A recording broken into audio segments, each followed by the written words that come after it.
Bonjour tout le monde, on se retrouve pour la dernière vidéo de la série Best of 2020. Aujourd'hui, je vais vous présenter les pires produits de l'année 2020. Alors quand je dis les pires produits, que ce soit clair entre vous et moi, en fait ce sont juste des produits qui n'ont pas fonctionné pour ma peau et qui ne répondent pas à mes goûts et à mes attentes. Ça ne veut pas forcément dire que ce sont de mauvais produits. Quand je dis que ce sont les pires produits, évidemment, j'en fais des caisses, hein, on est d'accord. Je sais que dans ce sac-là rempli de flops, il y a certains produits que certains et certaines d'entre vous aiment. Voilà, c'est comme ça, c'est normal même, j'ai envie de dire. Dans cette sélection de flops 2020, il va y avoir de très gros flops, vraiment des produits qui n'ont pas du tout fonctionné pour moi, mais j'ai aussi mis des petits flops, voilà, des produits qui ne m'ont pas extrêmement déçu, mais qui ne m'ont pas transcendé non plus. Ce sont des produits que je n'utilise pas. Et il y a également certains flops dont je me suis débarrassée parce que en général j'essaie de ne pas trop les garder, je les mets dans une caisse et je les distribue autour de moi. Dans ces cas-là, quand je ne les ai plus, je vous mettrai le visuel ici pour que vous puissiez voir de quoi je parle. J'ai fait une liste sur mon téléphone, je vais essayer de rien oublier. Je vais passer à la présentation maintenant des produits. Donc j'ai eu envie de tout mettre dans un sac noir, que je ne puisse pas voir à travers le sac, et de piocher au fur et à mesure les produits qui vont sortir. Voilà, ça sera un petit peu le suspense. Le premier produit que je pioche, c'est un gros flop de chez Kiko. Il s'agit du Double Shine Blush et Highlighter de la collection Holiday Gems. En fait, c'est un produit stick avec deux côtés, un côté highlighter et un côté blush. Le côté blush, ça va à peu près, mais j'ai quand même beaucoup de mal à le travailler. Je trouve qu'il est sec, je trouve qu'il s'estompe mal. Je n'aime pas le rendu sur ma peau, c'est vraiment pas une réussite sur moi. Et le pire, c'est le côté enlumineur. C'est pailleté, c'est épais. J'ai beaucoup de mal à travailler ce produit. En fait, c'est même pas que j'ai beaucoup de mal, c'est que je n'arrive pas à travailler ce produit. Je le dépose sur ma joue et j'ai beau essayer de travailler avec une éponge, avec un pinceau, ça ne se diffuse pas, ça ne s'estompe pas. J'ai essayé de le prélever directement au pinceau et de le travailler sur la joue. De toute façon, c'est hyper pailleté, donc ça ne me plaît pas. Et voilà, vraiment, je n'ai pas du tout aimé ce produit là. Je vous préviens, il va falloir que j'aille vite parce que j'ai 10 000 produits à vous présenter. Je pioche un autre produit de chez Kiko. Il s'agit du Sculpting Touch, c'est un stick pour faire du contour et pour réchauffer son teint. J'ai la teinte 200. J'ai également beaucoup de mal à travailler ce produit. Je trouve qu'il s'estompe mal, qu'il se diffuse mal, qu'il me fait des traces sur la peau. Quand je l'applique et qu'après je poudre mon teint par-dessus, ça me fait vraiment des démarcations, des taches alors que j'y vais tout doucement avec mon pinceau. Enfin, j'ai essayé à nouveau plein de techniques différentes et voilà, je n'arrive pas vraiment à faire fonctionner ce produit. Le produit suivant, c'est le mascara, le dernier mascara de Charlotte Tilbury. Il s'agit du Pillow Talk Push-Up Laché, ce que j'ai en format voyage. Ça fait pas longtemps que je l'ai testé celui-là et mon plus gros souci avec ce mascara, c'est qu'il coule en fait sur le contour de mes yeux. Ça transfère en dessous, ça transfère au-dessus. Je finis toujours avec le contour des yeux vraiment noirci, c'est pas joli du tout. Et après au niveau du rendu sur les cils, je n'ai pas été bluffée par le volume ou la longueur que ça m'a apporté. Il y a plein d'autres mascaras que je préfère. Je pioche ensuite le bronzer de chez Zoeva. Il s'agit du Radiant Bronzer Highlighter. Donc on a un côté bronzer, un côté highlighter.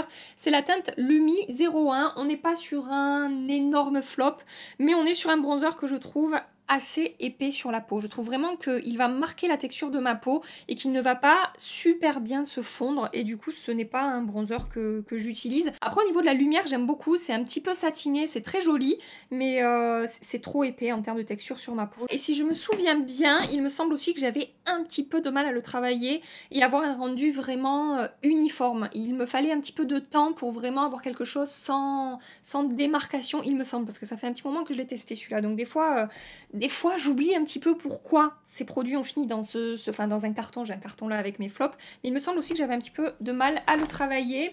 Ensuite, je vais vous parler de ce spray-là de chez Hourglass. Le spray qui coûte, je crois, 53 €. Il s'agit du Veil Soft Focus Setting Spray. Et je vous en ai parlé il n'y a pas longtemps dans ma vidéo. Je me maquille avec les produits les plus chers de ma collection. Je vous l'accroche ici si jamais ça vous intéresse.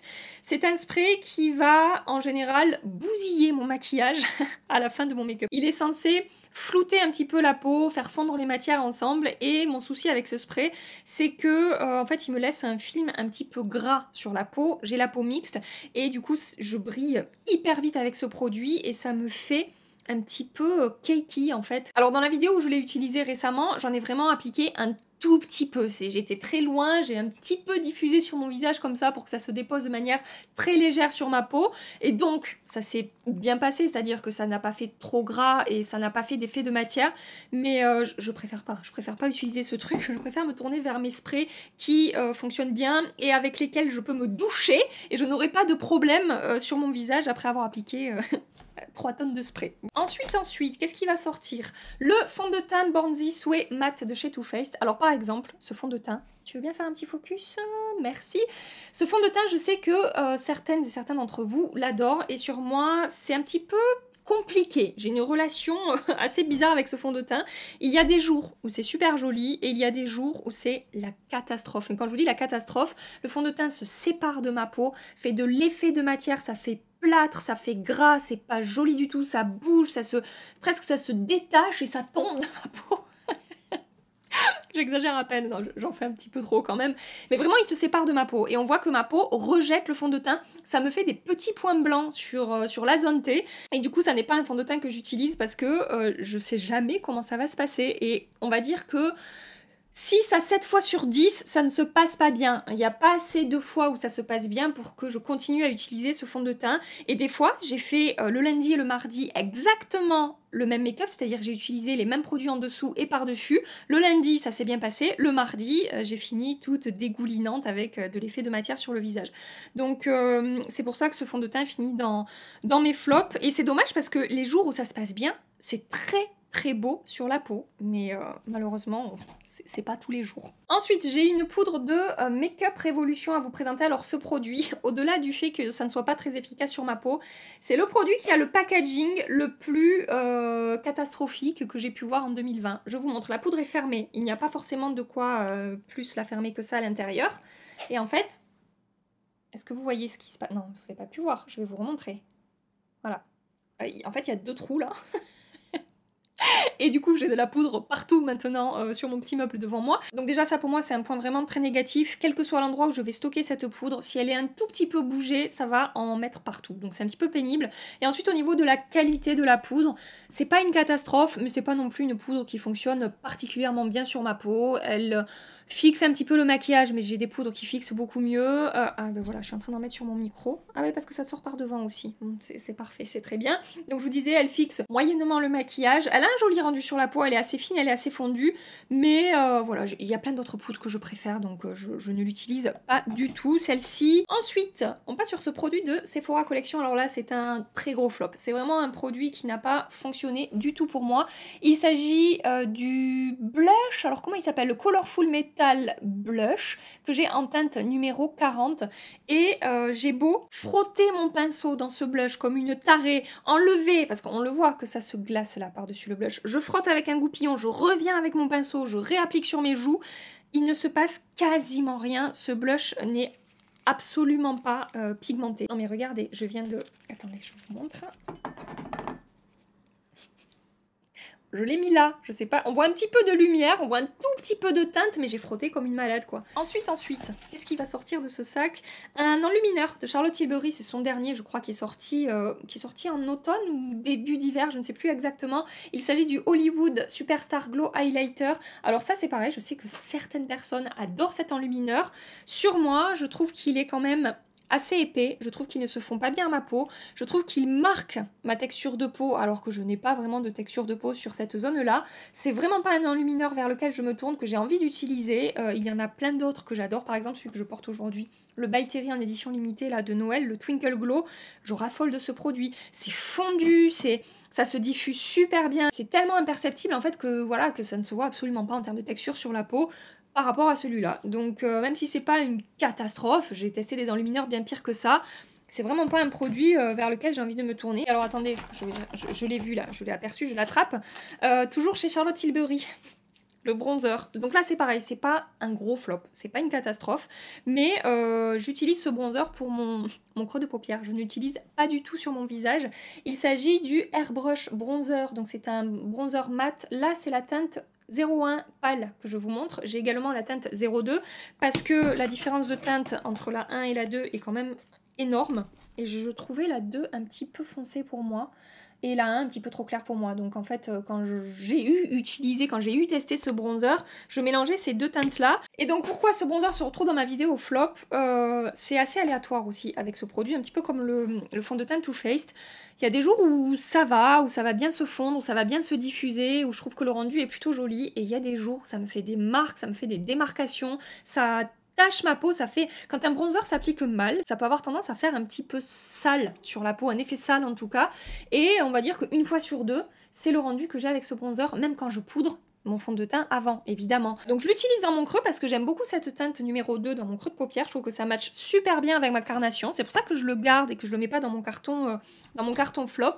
Mais c'est pas un produit que j'utilise pour vraiment réchauffer mon teint. J'ai pioché ce produit-là de chez Becca. Alors ça a été le produit un petit peu what the fuck, excusez-moi l'expression, de l'année. C'est le fond de teint sans pigment de chez Becca. Je vous avais fait une vidéo sur ce produit. De toute façon, la plupart des produits que je vous présente aujourd'hui sont passés dans des vidéos. Il s'agit du fond de teint virtuel sans pigment. Et en fait, c'est un produit qui n'est pas un fond de teint, qui est complètement transparent. Ça ressemble à une base de maquillage qui est censée flouter votre peau, lisser votre peau. C'est censé apporter un effet un petit peu filtre et photoshopé à votre peau. Et franchement, j'ai des bases classiques de maquillage, comme par exemple la base Original Skin de chez Origins, qui fonctionne 10 fois mieux pour ça que ce produit-là, ce fond de teint sans pigment de chez Becca. Sur ma peau, ça a tendance à matifier un petit peu là où je l'applique, ça lisse pas plus que ça, et c'est tout. En fait, il ne se passe rien de plus avec ce produit, et ça a vraiment fait le buzz au moment de sa sortie. Je sais que voilà, il y a plein de personnes qui se sont dit, non mais qu'est-ce qu'ils font Becca? Pour qui ils nous prennent en fait de sortir un fond de teint sans pigment, qui en fait n'est pas du tout un fond de teint, puisqu'un fond de teint est censé avoir des pigments, et que vu qu'il n'y a pas de pigments, c'est pas un fond de teint. Je pioche ensuite cette palette-là, Smoke Session de Melt Cosmetics. C'est une palette, regardez ça comme elle est belle visuellement, avec une déclinaison de vert, c'est pas des bleus, mais des verts. Entre le vert et le bleu, on a du doré, on a du kaki. Enfin, visuellement, elle est très très belle cette palette. Par contre, j'ai eu des gros problèmes pour travailler ces produits-là sur mes yeux. Les mats sont patchy, ne s'estompent pas, ne se diffusent pas, me font des démarcations. J'ai testé avec base, sans base, base poudrée, base pas poudrée, avec tel type de pinceau ou tel type de pinceau, techniques différentes, j'ai tout essayé, ça ne fonctionne pas. Et j'ai un problème avec ces deux lumineux-là qui sont complètement glacés en fait dans la palette. Vous voyez là, je viens d'essayer de prélever de la matière et il n'y a quasiment rien qui vient quand je le fais sur cette teinte-là.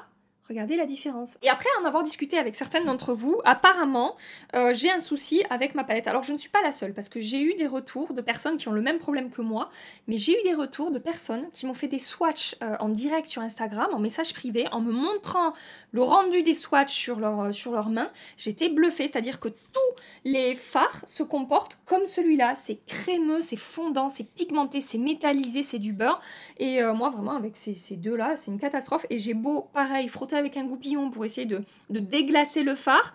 Je repasse une fois mon doigt ou une fois mon pinceau et le fard se reglace et je n'arrive pas à prélever de la matière. Si vous avez le même problème que moi, sachez que voilà, on est peut-être tombé sur un lot qui est un petit peu défaillant. C'est pas défaillant, c'est pas le bon mot, mais en tout cas qui a un problème, il a un problème. Ensuite, je pioche cette poudre là de Révolution Pro. Alors attendez, j'en ai une autre à vous présenter de poudre. Je vais vous les présenter en même temps parce que j'ai exactement le même problème avec ces deux poudres. Donc d'un côté, j'ai une poudre de Révolution Pro, c'est la Goddess Glow Finishing Powder. Et là, c'est une poudre de XX Révolution. Il n'y a pas le nom derrière, mais en fait, on est exactement sur le même genre de poudre. Ce sont des poudres de finition un petit peu lumineuses qui sont censées vous apporter du glow et de l'éclat. Et ce que je n'aime pas personnellement avec ces poudres, c'est que c'est scintillant en fait. C'est un petit peu pailleté. Ce ne sont pas des poudres qui vont apporter de l'éclat sans paillettes, comme par exemple ma poudre Halo Glow Setting Powder de chez ELF que j'adore, qui se fond complètement à la peau et qui ne contient aucune particule de lumière, que ce soit des nacres ou des paillettes en fait. Là c'est nacré et scintillant, donc je n'utilise absolument pas ça sur mon visage. Ensuite, j'ai cet highlighter là de chez Nabla à vous présenter. Il s'agit du Skin Glazing, là c'est la teinte Ozone. C'est pas un énorme flop, mais c'est un enlumineur que je n'utilise pas parce que je le trouve un peu sec, un peu épais, un peu volatile. Je n'aime pas trop le rendu sur ma peau. Il marque ma texture de peau et autant le bronzer et le blush dans cette gamme-là, je les adore, autant l'enlumineur, pour moi, ça répond pas à mes attentes en fait. C'est vraiment pas le genre de produit que j'aime sur la peau. Donc c'est un produit que je n'utilise pas. À nouveau chez Makeup Revolution, j'ai cette palette-là à vous présenter. Il s'agit de la Euphoric Foils en teinte House of Fun. J'avais commencé par découvrir dans cette gamme-là l'autre teinte, je sais plus comment elle s'appelle, elle est dans mes tiroirs, je l'adore. J'avais eu un coup de cœur pour cette palette, les fards sont métallisés, crémeux, fondants, pigmentés, ont un très beau rendu sur la paupière. Ils sont peut-être un tout petit peu épais en termes de texture, mais franchement c'est très léger et on est sur une marque à petit prix. Et donc j'ai tellement aimé la première palette que j'ai testée dans cette gamme-là que j'ai acheté la seconde. Et alors là... catastrophe. Il y a quasiment un fard sur deux dans cette palette que je n'arrive pas à travailler. Ça se prélève pas bien, ça se diffuse pas bien, ça me laisse un espèce de film gras transparent sur les yeux. C'est génial, on adore. Donc vraiment, j'ai pas compris la différence de qualité d'une palette à l'autre. Par contre, une fois de plus, j'ai eu des retours positifs concernant cette palette. Et j'ai des personnes qui m'ont dit, je ne comprends pas ce qui se passe avec ta palette, parce qu'avec la mienne, j'ai exactement la même qualité que dans la première que tu as pu tester. Et d'ailleurs, je suis en train de me dire que j'ai oublié, dans ma vidéo Best of 2020 Petit Prix, de vous parler de l'autre palette dans cette gamme-là, Makeup Revolution. Je vous la mets dans la barre d'infos, je suis navrée. Ensuite, je pioche ce produit-là, de chez Beauty Bay. Il s'agit du Powder Highlighter en teinte Beam. Et pour moi, là, c'est vraiment un gros flop, cet enlumineur, parce qu'il est truffé de paillettes. Vraiment, j'aime pas du tout le rendu sur la peau. Quand je souffle dessus, c'est le genre de texture qui s'envole en fait, en faisant plein de petites paillettes qui volent comme ça. Et c'est vraiment, enfin, je n'aime pas du tout ce genre d'enlumineur. C'est une question de goût, encore une fois. Hein. Je sais qu'il y a des personnes qui adorent appliquer des enlumineurs un petit peu pailletés sur la peau et sur le visage, mais moi, vraiment, ça n'est absolument pas le cas. Et au-delà des paillettes, vraiment, la texture, je trouve ça vraiment pas joli du tout. J'attrape un autre enlumineur, cette fois-ci on est chez XX Revolution. Il n'y a pas le nom derrière, ça sera dans la barre d'infos. On n'est pas sur un aussi gros flop que l'enlumineur Beauty Bay, mais ça reste un enlumineur que je n'aime pas utiliser sur ma peau.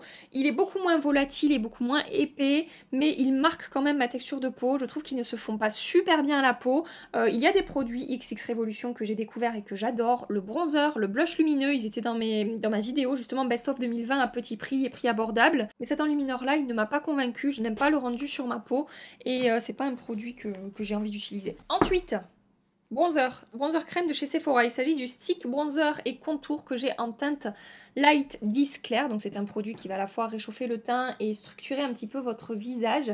Le problème que je rencontre avec ce produit-là, c'est que j'ai beau en appliquer 3 tonnes. Dès que je commence à travailler ce produit, il disparaît. Ça ne reste pas sur ma peau, ça ne teinte pas ma peau. Pourtant, quand je le swatch, la pigmentation est excellente, mais je vous dis que ce soit à l'éponge ou au pinceau, dès que je commence à un petit peu étirer la matière, je sais pas, ça disparaît. Ça ne reste pas sur ma peau et je suis obligée d'en réappliquer, je sais pas, 5 ou 6 fois pour avoir un rendu, pour avoir un petit peu d'intensité, de couleur sur ma peau. C'est pas un produit que j'ai envie de garder, ce n'est pas un produit que j'ai envie d'utiliser. Je pioche un produit de chez Too Faced. Il s'agit du Peach Concealer Matte Instant Coverage Concealer, j'ai la teinte Bisque. C'est un produit avec lequel vous pouvez camoufler vos cernes ou vos imperfections, vos rougeurs, etc. sur le visage. Et malheureusement, ce produit marque mon contour de l'œil, file, il me semble, un petit peu dans les rides et les ridules. Et c'est très mat, ça fait un petit peu sec, ça fait un petit peu épais sur le contour de mon œil. Je préfère l'utiliser pour corriger des imperfections sur mon visage, mais selon les jours, selon l'état de ma peau, ça peut aussi faire un petit peu sec et un petit peu épais sur ma peau. Donc à la base, je l'avais mis dans mon sac à main, justement pour faire de temps en temps de la correction au cours de la journée quand j'ai ce genre de truc là sur la peau. Mais finalement, je me suis rendu compte que c'était pas non plus génial pour ça. Et du coup, il est passé de mon sac à main à mon carton flop. Je pioche ensuite ce mascara là de chez Kiko que j'ai testé récemment. C'est la collection nouveau Holiday Gems de Noël 2020. Donc c'est sorti vraiment il n'y a pas longtemps. Il s'agit du 4D Lash Mascara qui est censé vous apporter beaucoup de volume, beaucoup de longueur, qui est censé vraiment vous faire presque un effet fossile quand on lit la description en fait. Et la seule chose que m'apporte ce mascara, c'est un peu de longueur. Pas plus. Je préfère 10 fois plus le Twist Brush Mascara, toujours de chez Kiko, que celui-ci qui n'a quasiment aucun effet sur mes yeux. Comme je vous ai dit quand je vous l'ai présenté, si ça avait été un mascara qui est censé apporter juste de la longueur, je vous aurais dit, bon bah il tient ses promesses, il apporte de la longueur. Mais là, vu qu'il est censé tout faire et qu'il fait pas grand chose, et ben il se retrouve dans mes flops. Je pioche un fond de teint de chez Rimmel. Alors attendez, j'ai un autre fond de teint. Pareil, j'ai un petit peu le même genre de problème avec ce fond de teint, donc je vais vous les présenter en même temps. Donc j'ai le Lasting Matte de chez Rimmel. dans une main, et j'ai le fond de teint de la marque XX Révolution, c'est la version mat il me semble, dans l'autre main, et ces deux fonds de teint qui sont mat, couvrants, longue tenue, en tout cas qui sont censés l'être, ne fonctionnent pas sur ma peau, ça fait épais, il me semble que je brille rapidement, il me semble que j'ai de l'effet de matière avec ces deux produits là, et que vraiment je n'aime pas du tout le rendu sur ma peau avec ces produits. Je crois qu'en plus celui-là, je crois qu'il assèche ma peau. Ces deux fonds de teint là à petit prix, non, ça n'a pas du tout marché pour moi, et ça me fait penser que j'ai un fond de teint que je n'ai pas gardé, qui ne fonctionnait pas non plus pour moi, de la marque Tarte, c'est le Face Tape. Je l'ai testé quand il est sorti en France, je crois que c'est au tout début de l'année, je sais plus quand exactement, et alors je me souviens plus les problèmes que j'avais eu avec ce fond de teint, je sais qu'il était dans mes vidéos flop en début d'année, et il me semble que je brillais beaucoup avec, et qu'il se détachait un petit peu de ma peau, enfin il se séparait un petit peu de ma peau, et que ça me faisait vraiment de l'effet de matière sur la zone T, sur le front, sur le contour de ma bouche surtout il me semble, et je crois qu'au bout de 3 heures je ressemblais à une friteuse, voilà, donc c'est un fond de teint que je n'ai pas gardé. Qu'est-ce qui me reste dans ce sac? Il me reste 4 produits.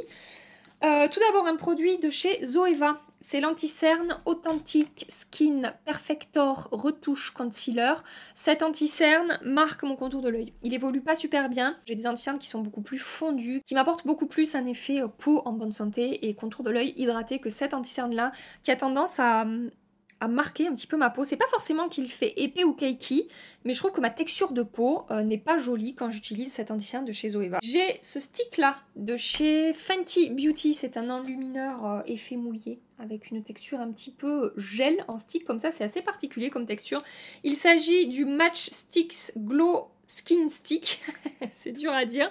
Le problème que je rencontre avec ce produit, c'est que systématiquement, il va décrocher le maquillage que j'ai appliqué en dessous. Et même quand je n'ai pas poudré mon teint, c'est-à-dire si j'applique mon fond de teint et que j'applique ça par-dessus, que j'ai aucun autre produit entre ça et mon fond de teint, ça va décrocher mon fond de teint. Alors imaginez si j'ai du blush, du bronzer en dessous, ça fait encore plus de démarcation. La seule manière dont je pourrais utiliser ce produit, c'est quand je ne me maquille pas du tout pour avoir un teint lumineux, mais c'est pas pour ça que je l'ai acheté, c'est pas... Enfin, de toute façon, ça m'arrive quasiment jamais de ne pas me maquiller. J'aime tellement me maquiller que même le dimanche, des fois, je me dis, en me levant le matin, je vais pas me maquiller, et puis à 15 h, je suis là, à appliquer 3000 produits sur ma tronche. C'est vraiment un produit que je n'utilise pas du tout, et il me semble que les retours, les avis sont très mitigés concernant ce produit. Il y en a qui aiment bien, évidemment, comme pour tout, mais j'ai quand même eu pas mal de retours négatifs concernant ce produit-là.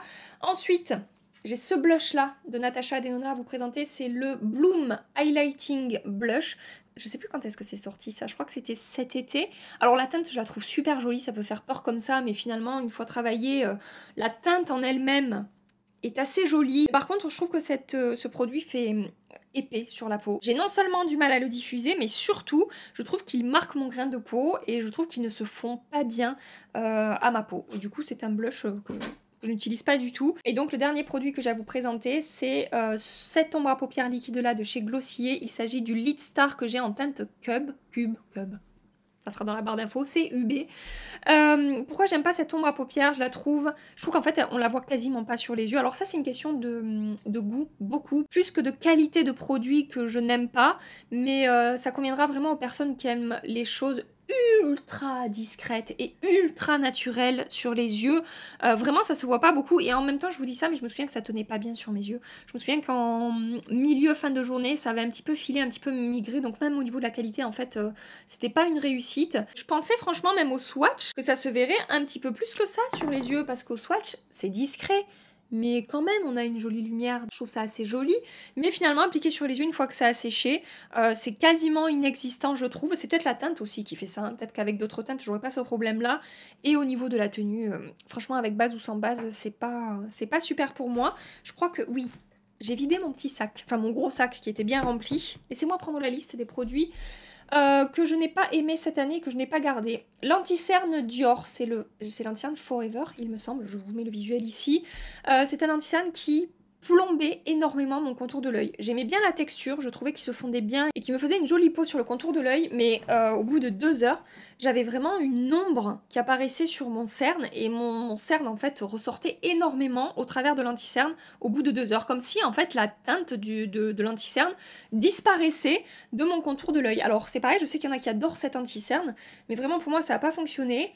Les petites palettes Fenty Sifar que j'ai testées aussi en début d'année, franchement, j'ai pas été bluffée par ces palettes. Je me souviens que j'avais été déçue de la pigmentation, qu'il y avait des fards qui rendaient vraiment pas très bien sur les yeux. Et il me semble que les lumineux, je les trouvais aussi secs et épais et pas très sympa à travailler. Je les trouvais un petit peu volatiles, pas tous. Il y avait des lumineux qui étaient très jolis, mais il y en avait certains qui vraiment ne me plaisaient pas du tout. L'anti-cerne à Hourglass, j'avais un problème au niveau de la tenue avec l'anti-cerne à Hourglass. Je le trouvais très beau sur le contour de l'œil, avec une belle couvrance et une belle texture sur la peau, mais au bout de, enfin je sais pas, au milieu de la journée, il filait vraiment dans mes petites ridules que j'ai sur le contour de l'œil, donc je ne l'ai pas gardé. Catégorie fond de teint, j'avais aussi testé le fond de teint de chez Bobbi Brown, vous savez, qui était vendu comme étant un fond de teint liquide mais poudre en fait, vraiment avec un fini poudré sur la peau. Je me souviens qu'il y avait plusieurs raisons pour lesquelles je n'aimais pas ce fond de teint, la difficulté d'application et le rendu sur la peau un jour sur deux qui marquait un petit peu mes zones de sécheresse aussi, il me semble. Et pour qu'un fond de teint marque une zone de sécheresse sur ma peau, c'est que vraiment, vraiment il y met pas du sien quoi, parce que j'en ai pas beaucoup avec ma peau mixte, c'est rare que j'ai des zones de sécheresse. De temps en temps ça m'arrive, en ce moment j'en ai un petit peu. Par exemple, un des derniers fonds de teint que j'ai testé qui marque ces zones-là, c'est le fond de teint de chez Gucci que je vous ai présenté dans ma dernière vidéo. Je vous l'accroche ici si vous voulez aller voir. Le dernier produit, c'était la poudre de finition à Hourglass qui est sortie au cours de l'année. Je sais plus comment elle s'appelle. Je vous mets le visuel ici, le lien sera dans la barre d'infos.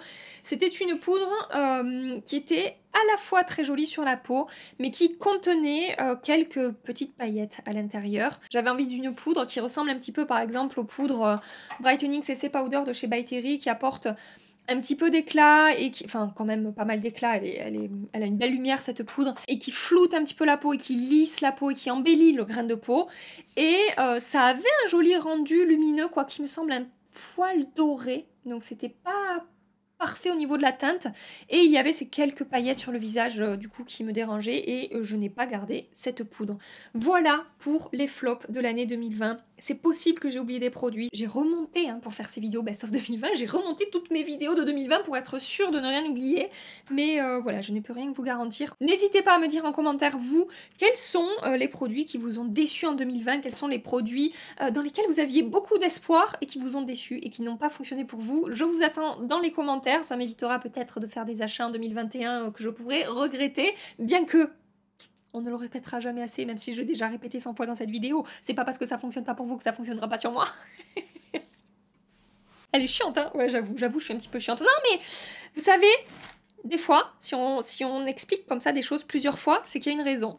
Voilà, juste dites-vous ça. Si vous entendez des youtubeurs, des influenceurs des fois répéter certaines choses, c'est possible que de l'autre côté parfois ce soit un peu compliqué. Voilà, c'était mon petit message de fin de vidéo. En tout cas, j'espère que vous avez passé un agréable petit moment en ma compagnie. Si c'est le cas, vous pouvez liker cette vidéo avant de partir et vous abonner à ma chaîne si vous voulez continuer les aventures avec nous.